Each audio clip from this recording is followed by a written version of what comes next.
Aujourd'hui, on se focus sur l'un des pays qui attire le plus l'attention en termes de défense et d'armement. Ces missiles font trembler ses voisins, ces drones sont d'ores et déjà utilisés sur le terrain en Ukraine et son futur avion de 5e génération, lui, attire particulièrement l'attention des grandes puissances. Bon, tu l'auras peut-être deviné, mais on parle de la Turquie. Et derrière tous ces succès médiatiques se cache en réalité un objectif bien plus profond et bien plus clair. La Turquie s'est donné pour objectif de construire une BITD, base industrielle et technologique de défense, capable de rivaliser avec celle des grandes puissances internationales. Cette BITD, ce n'est pas qu'un simple outil militaire. Au fur et à mesure, elle est devenue un véritable instrument de puissance pour Ankara afin d'exister sur la scène internationale et parfois même de bousculer ses alliés. Alors aujourd'hui, on va plonger dans cette histoire ensemble. Comment est-ce qu'un pays qui était alors ultra dépendant des États-Unis il y a seulement quelques dizaines d'années tente aujourd'hui de rivaliser avec les plus grandes puissances en termes d'industrie de défense? Comment est-ce que Ankara utilise cet atout pour élargir et étendre son influence au Moyen-Orient, en Asie, en Afrique, mais également en Europe, et surtout, quel est le véritable objectif de la Turquie?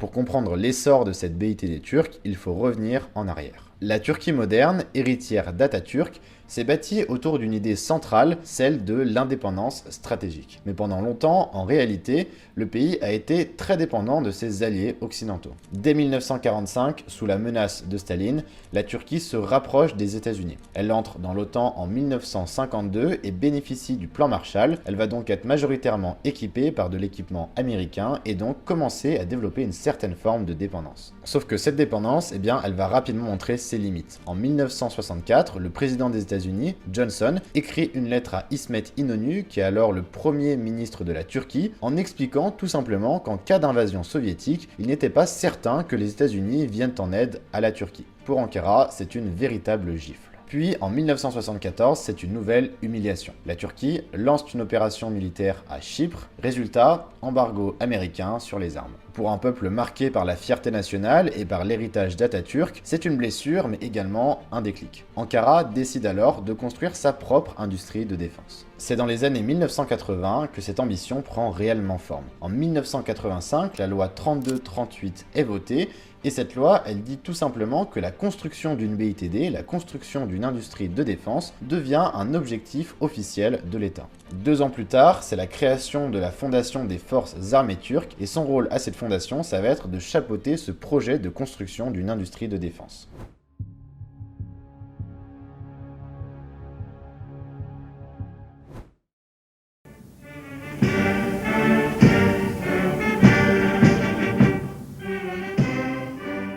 Dès lors, l'État turc s'implique directement. L'idée est plutôt simple. Moins dépendre des fournisseurs étrangers et construire une véritable BITD nationale. Pour ça, Ankara va développer une stratégie plutôt efficace en s'appuyant d'un côté sur le rétro-engineering et de l'autre côté sur la coproduction. Alors concrètement, qu'est-ce que ça veut dire? Eh bien globalement, ça revient à acheter une licence, produire sur place et en profiter pour apprendre. Je vais te donner un exemple pour illustrer tout ça. Dans les années 1980, General Dynamics, donc une entreprise américaine, passe un accord avec la Turquie pour coproduire 160 F-16, donc des avions de chasse américains. Résultat, 2 entreprises turques, TAI et TEI, qui ont énormément appris sur le projet, deviennent alors des références de l'aéronautique militaire. En parallèle, l'État met en place des incitations fiscales et juridiques qui profitent à la R&D et n'hésite pas à injecter de l'argent directement dans le secteur via une fondation créée juste pour l'occasion.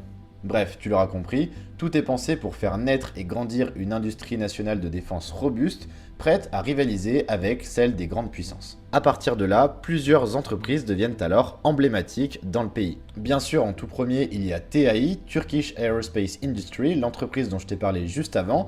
C'est une entreprise qui est spécialisée dans l'aviation, qui fait également des hélicoptères, et elle développe le fameux TFX Can, cet avion turc de 5e génération, qui a fait son premier vol au mois de février 2024. Ensuite, tu connais sûrement Baykar Technology avec son fameux drone le TB2 et également maintenant le TB3, qui sont des drones qui cumulent près d'1 million d'heures de vol et qui ont été énormément utilisés, que ce soit en Ukraine, dans le nord de la Syrie et même dans le Haut-Karabakh, dans la guerre qui opposait l'Arménie à l'Azerbaïdjan. Il y a également Roketsan qui est spécialisé dans les missiles et Aselsan qui est plutôt spécialisé dans la guerre informatique, les systèmes de communication et les radars. Ces entreprises, elles ne se contentent pas seulement de produire des armes. En fait, elles s'inscrivent dans un véritable projet national.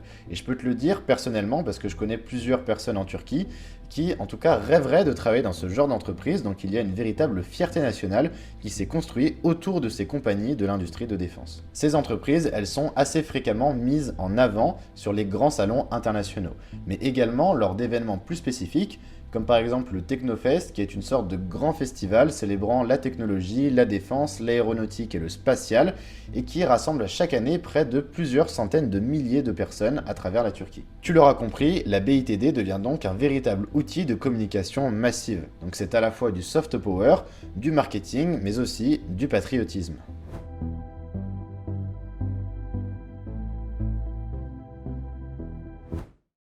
Une affaire très grave, c'est ainsi que la ministre française des Armées Florence Parly a qualifié ce qui s'est passé il y a quelques jours au large de la Libye, un accrochage entre un navire militaire français qui participait à une mission de l'OTAN en Méditerranée et des frégates turques. Paris parle de manœuvres agressives.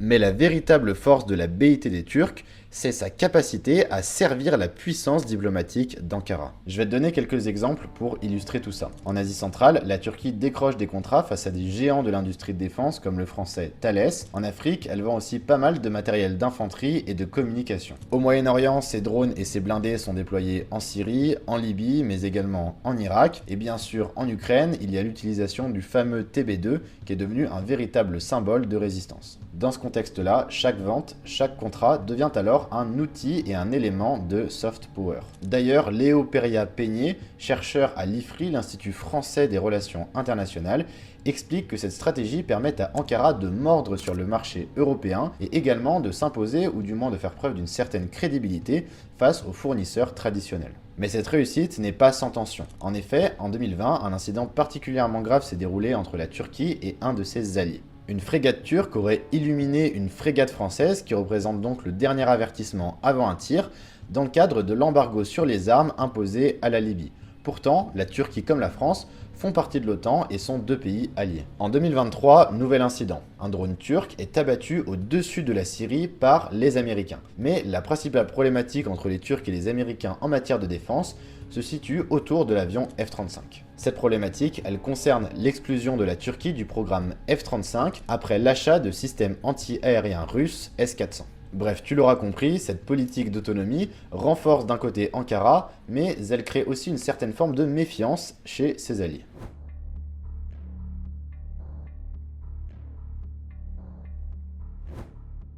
La BITD turque impressionne, mais elle n'est pas sans limite. Tout d'abord, et c'est un point à ne pas négliger, elle reste partiellement dépendante de ses partenaires à l'étranger pour certains systèmes d'armement complexes. Ensuite, l'économie turque, fragilisée depuis 2018, rend plus difficile la réalisation de certains projets très ambitieux. Par exemple, c'est le cas du dôme d'acier, qui est un équivalent du dôme de fer israélien censé rivaliser avec celui-ci. Enfin, l'objectif d'une autarcie complète en matière d'industrie de défense est peut-être irréaliste. En fait, la Turquie devra continuer sans doute à coopérer avec ses alliés et ses partenaires internationaux dans le domaine de la défense, même après avoir gagné une certaine forme d'autonomie relative. Tu l'auras compris au travers de cette vidéo, mais en quelques décennies, la Turquie est passée d'un statut de client dépendant à celle d'un fournisseur presque incontournable lorsqu'on parle d'armement et d'industrie de défense. Sa BITD, c'est plus qu'une industrie, c'est une véritable vitrine nationale, un instrument de puissance, mais aussi un moyen de pression diplomatique. Mais derrière les succès de ses drones, de ses missiles, de ses systèmes de communication et peut-être même de son futur avion de 5e génération,